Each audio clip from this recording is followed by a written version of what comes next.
Hello all, today's presentation shares some tips to protecting your privacy.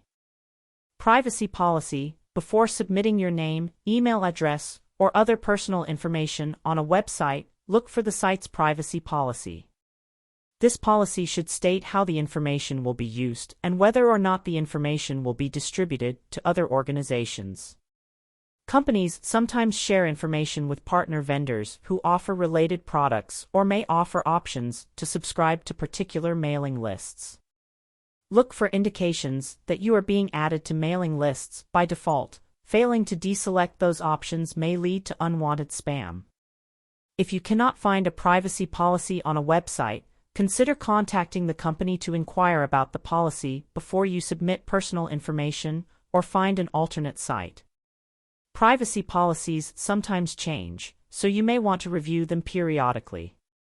Evidence that your information is being encrypted. To prevent attackers from stealing your personal information, online submissions should be encrypted so that it can only be read by the appropriate recipient. Many sites use Secure Sockets Layer, SSL, or Hypertext Transport Protocol Secure, HTTPS. A lock icon in the bottom right corner of the window indicates that your information will be encrypted. Some sites also indicate whether the data is encrypted when it is stored. If data is encrypted in transit but stored non-securely, an attacker who is able to break into the vendor's system could access your personal information.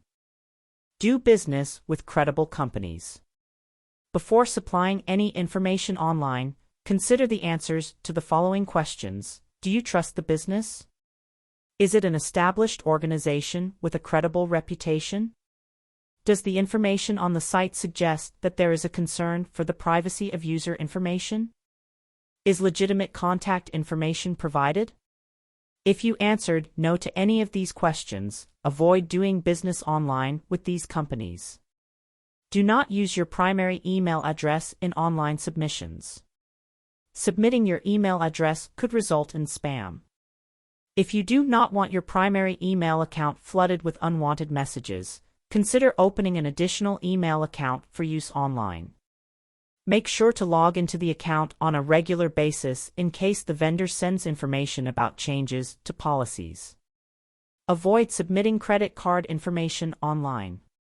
Some companies offer a phone number you can use to provide your credit card information. Although this does not guarantee that the information will not be compromised, it eliminates the possibility that attackers will be able to hijack it during the submission process.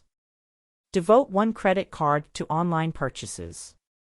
To minimize the potential damage of an attacker gaining access to your credit card information, consider opening a credit card account for use only online. Keep a minimum credit line on the account to limit the amount of charges an attacker can accumulate. Avoid using debit cards for online purchases. Credit cards usually offer some protection against identity theft and may limit the monetary amount you will be responsible for paying. Debit cards, however, do not offer that protection. Because the charges are immediately deducted from your account, an attacker who obtains your account information may empty your bank account before you even realize it. Take advantage of options to limit exposure of private information. Default options on certain websites may be chosen for convenience, not for security. For example, avoid allowing a website to remember your password. If your password is stored, your profile and any account information you have provided on that site is readily available if an attacker gains access to your computer. Also, evaluate your settings on websites used for social networking. The nature of those sites is to share information, but you can restrict access to limit who can see what.